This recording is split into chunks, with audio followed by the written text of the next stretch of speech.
하이브는 장기적으로 봐야 될 것 같고 JYP도 꾸준하게 눌림목 들어오면 본다. SM도 탑픽이다. 이렇게 보셨으면 좋겠습니다. 내년까지 봤었을 때 조선 쪽도 이제 눈여겨봐야 될 부분들이 자동차는 좀 길게 보면 좋을 것 같아요.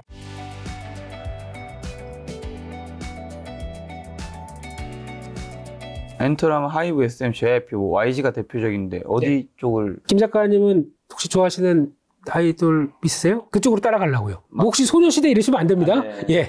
네. 지금 막 아이돌은 아닐 수 있는데 저는 규현 좋아합니다. 규현. 슈퍼주니어 규현. 그러니까 지금 이거랑 좀 다른 얘기라. 예. 요즘엔 뭐 뉴진스랑 뭐 예. 네, 그렇게 나오실 줄 알았더니 그래도 BTS. 네, 우리 김 작가님 솔직하게 얘기해야죠. 트렌디한 분이셔서 그렇게 나갈 줄 알았더니 아니 전 최신 음악을 듣는 거에 굉장히 힘듦이 있어요. 귀가 거부하죠, 막. 요즘에 뭐 가수들 나오는 거 보면 누가 누군지도 하나도 모르겠어요, 저는. 솔직히 주가 연구하느라고 보지 딥하게 연구하시는 분들은 뭐 다 하나 인물까지 다 분석하시더라고요. 받았었는데 사인 CD도 받았는데 오. 이제 저는 뭐 그걸 그렇게 좋아하는 쪽이 아니니까 네. 막 이제 그걸 또 엄청 좋아하는 분들은 와 하겠죠, 당연히. 형 하나만 하나밖에 없습니다.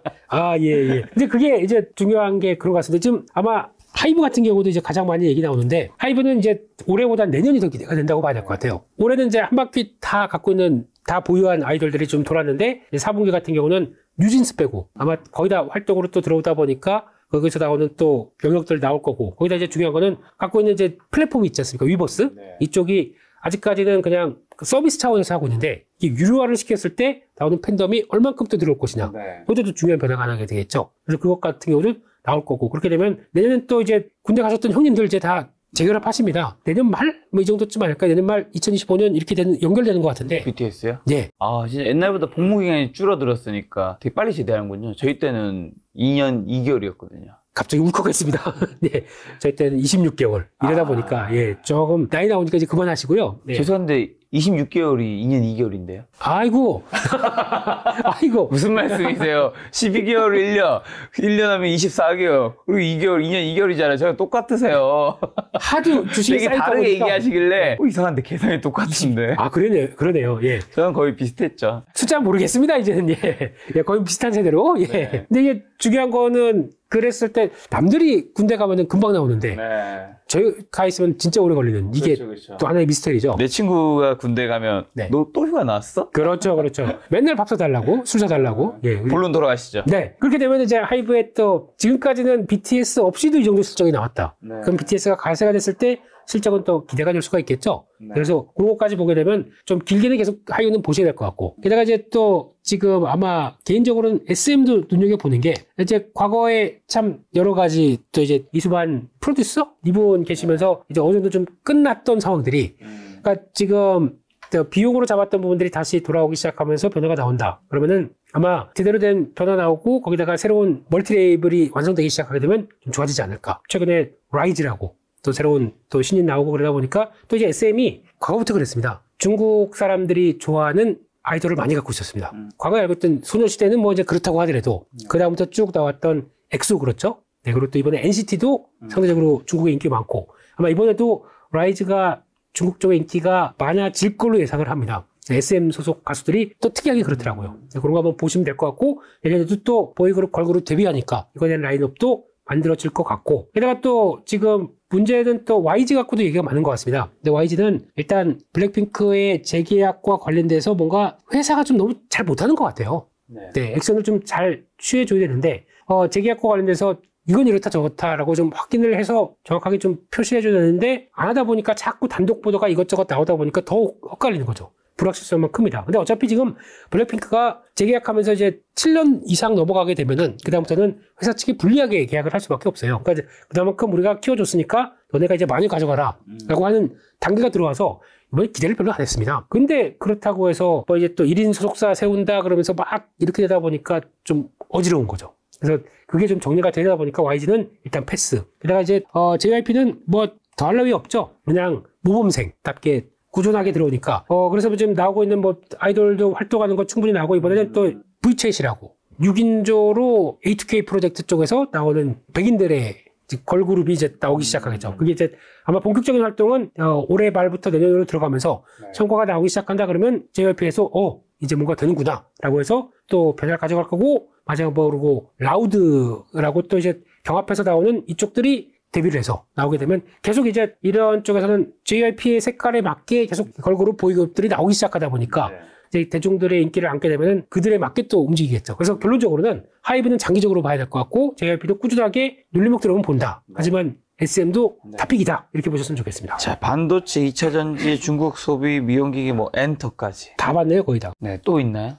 좋게 보시는 게? 그런 것도 있을 것 같은데 조금 내년까지 봤었을 때 조선 쪽. 조선. 예, 조선 쪽도 이제 눈여겨봐야 될 부분들이 지금 이제 많이들 얘기하는 게 아유 뭐 조선주는 그동안 고생을 많이 했던 게 그거죠. 그렇게 수주는 많이 했는데 수주 많이 한 다음에 그 다음에 이제 턴어라운드가 얼마나 빨리 됐느냐에 따라서 이제 얘기가 왔다 갔다 했었는데 첫 번째 수주를 받았는데 그동안에 턴어라운드가 늦었던 거에 첫 번째 요인이 인플레이션 때문에 특히 철강 가격들을 계속 올리다 보니까 그게 좀 제대로 반응을 못했었죠. 하지만 이번에 주선 같은 경우도 어떤 계약 조건들이 과거에 이제 조선사들이 만약에 호황일 경우 같은 경우는 좀 이제 조건들이 그렇습니다. 돈을 먼저 줘. 그래야 우리가 배를 만들어줘. 그러면서 탑 테일 방식이라고 하거든요. 그러면 처음에 선수금을 한 60% 받고 나머지 뭐 10%씩 받아서 나머지 끝에 이제 종료되면 배 주면은 나머지 잔금 받고 하는 시기였는데 그게 과거는 좋았을 때죠. 2007년도, 8년도. 근데 그 다음에 업황이 불황이 오다 보니까 선주가 갑이 됐습니다. 그 바에 잘 만들면 돈 줄게. 그래서 처음엔 계약금 조금만 주고 조금씩 가다가 막판에 다 만들어주면 거기다가 돈을 다 주는. 그러니까 이건 헤비테일 방식이죠. 탑테일, 헤비테일 이런 식으로 나오다 보니까 지금 거의 헤비테일이 이제 업계에서 거의 스탠다드로 지금 알려져 있습니다. 그러니까 그러면 지금은 조선사들이 수주를 많이 받았는데 왜 턴어라운드가 빨리 안 되느냐라고 하게 되면 배를 만들 즈음 돼서 돈을 제일 많이 받습니다. 그러면 이제 수주를 받고 거기다가 한 2년 정도쯤 가야 그때부터 본격적으로 큰 자금들이 들어오는 거죠. 그러면 그때부터는 확 커지는 거죠. 그러다 보니까 수주를 받는 때부터 움직이다가 막판에 막상 지금 이제 재무제표가 좋아지는 않는 상황들인데 이게 지금 거의 다 됐다라고 하게 되면 아까 후판 가격들을 올려주고 뭐 한다고 하더라도 이제 직접적인 현금 흐름들이 돌아오는 거는 오히려 지금부터다. 라고 하게 되면 아마 내년 중반 이후부터는 현금 흐름들이 많이 좋아질 거고요. 그런 걸 이제 반영하는 시점이다라고 하게 되면 지금도 봐야 된다. 한쪽에서. 게다가 또 조선을 얘기할 때 그동안 인력 얘기가 많이 나왔었습니다. 인력 가지고 제대로 잘 못 구했는데 그거 그렇게 됐을 때 일감은 쌓이는데 대처 못하고 하는 부분들이 이번에 리오프닝 되면서 그나마 그래도 해외 인력들 수급 들어갔고 거기다가 또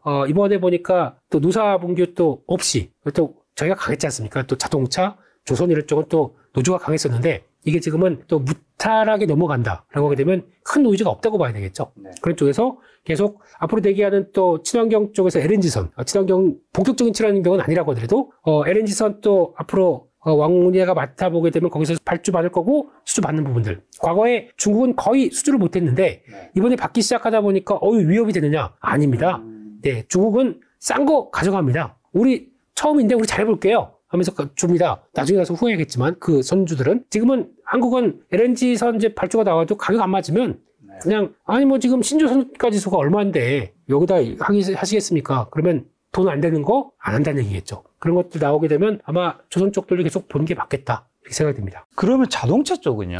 자동차는 좀 길게 보면 좋을 것 같아요. 근데 지금 보면은 자동차 같은 경우도 현대차를 보게 되면 되게 특이한 현상이 주가는 뭐 왔다 갔다 해서 그렇게 큰 변화가 없습니다. 한 15만 원대가 저점이었고 지금 한 20만 원대 좀 넘으면 저항받고 요 안에서 움직이는데 되게 특이한 거는 외국인들 같은 경우는 지금 보시게 되면 계속 매수가 들어옵니다. 이때부터가 바닥을 만든 거는 작년 말에서 올해 초에 바닥을 만들었는데 이때부터 간 작년 10월 달부터는 외국인들이 꾸준하게 매수가 들어오면서 하나의 트렌드를 만들어가는 거는 자동차 쪽을 좋아하는 외국인들이 있습니다. 그렇게 되면 그게 외국인들이 뭘 보느냐라고 봤을 때 첫 번째는 내연기관 쪽을 보진 않은 것 같아요. 그리고 또 현대차만 PR 뭐 4배, 5배가 아닙니다. 전 세계 내연기관 자동차들은 다 그렇습니다. 다 저평가예요. 근데 현대차를 유독 또 잘 보는 이유는 그래도 그나마 지금 전기차 쪽에서는 북미 쪽에서 테슬라가 독주하고 있잖아요. 근데 그거를 독주하고 있는 쪽을 과연 이제 그만큼 따라올 수 있는 회사가 어딜까라고 봤을 때 그나마 잘하고 있는 쪽이 현대차로 바라보고 있는 것 같습니다. 그런 쪽에서 나오게 되면 현대차와 관련돼서 지금 당장은 IRA 법안에 받을 수가 없어요. 그러니까 지금 전기차를 팔게 되면은 현대차 입장 쪽에서는 그만큼 좀 손해를 그러니까 가격이 경쟁력이 안 되기 때문에 우리가 그만큼 깎아줄게요. 아니면 리스율을 그만큼 내줄게요 하면서 약간 프로모션식으로 진행을 합니다. 그러면 테슬라나 다른 회사하고 경쟁이 좀 그만큼 수익성은 포기하고 주는 거겠죠. 근데 이게 내년에 2023, 4년 말로 당긴다고 했다 보니까 조지아에 있는 전기차 전용 공장의 건립을 땡겨서 이거를 이제 대응하기 시작한다라고 하게 되면 그때부터는 게임이 달라지겠죠. 그 무렵 때부터는 그러니까 내년 하반기 때부터는 현대차도 좀 바뀌는 모습들이 나올 것 같아요. 그게 이제 조만간 나오기 시작하면서 얘도 IRA 수혜를 받고 지원금 다 받고 그러게 되면 테슬라와 거의 어깨를 나눌지 모르겠습니다만 그 정도에 걸맞는 전기차 업체다라고 생각했을 때 외국인들의 반응은 그때는 좀 달라지지 않을까. 좀 시간이 아직 남아있죠.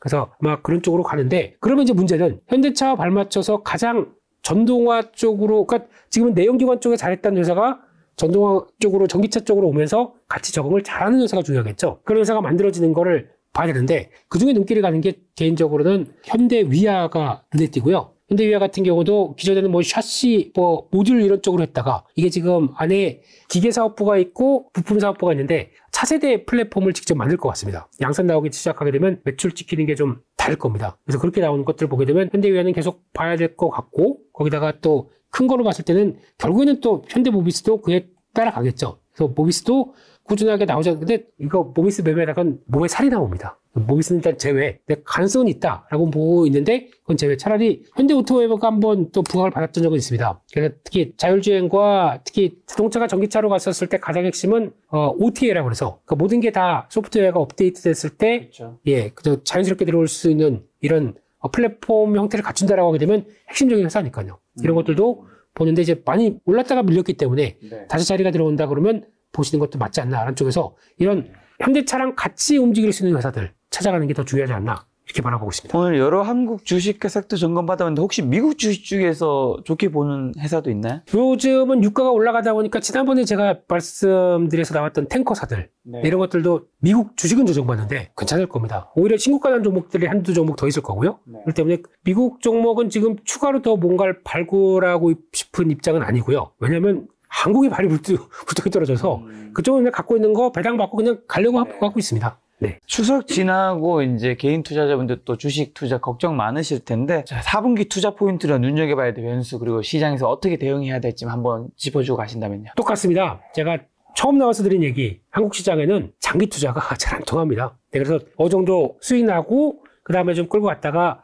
모멘텀에 강한 주식들이 많거든요. 그러니까 그런 쪽으로 나와서 강하게 움직인다 그러면은 챙기는 것도 하나의 대한민국에서는 중요한 수익도 챙기고 그 다음에 그 수익을 바탕으로 해서 수익까지 같이 베팅하지 마시고요. 수익은 또 챙겨놓고 또 원금 가지고 또 베팅하고 이런 게 가장 좋지 않나. 한쪽에서 계속 트라이는 하시되 너무 길게 끌지 마시고 이제 모멘텀 맞는 투자를 해가시는 것도 좋다. 근데 특히 4분기는 많이 좀 출렁임이 나왔지만 그 출렁임을 안고 또 반전도 시도가 될 겁니다. 그러니까 그만큼 아까 말씀드렸던 매크로 지표 복잡한 것들을 다 안고 어느 정도 좀 성과를 낼 준비는 하겠죠. 그런 거 거기도 견디는 회사들도 나올 거고요. 그리고 또 막상은 또 환율이 그렇게 되면은 이건 뭐 시장에서 그렇게 쳐주는 건 아니지만 환율의 수혜를 보는 쪽들도 실적이 이렇게 좋았어? 라고 하면 또 반짝 나올 수도 있겠죠. 이런 것들도 다 감안을 하셔서 지금 4분기는 숫자 나오는 회사, 그러니까 실적 잘 나오는 회사 이런 쪽으로 포인트를 맞추면서 대응하는 게 더 좋지 않나 이렇게 생각이 듭니다. 지금 대표님께서 사실 장기 투자가 잘 안 통한다라는 말씀을 해주셔서 네. 저도 시청자한테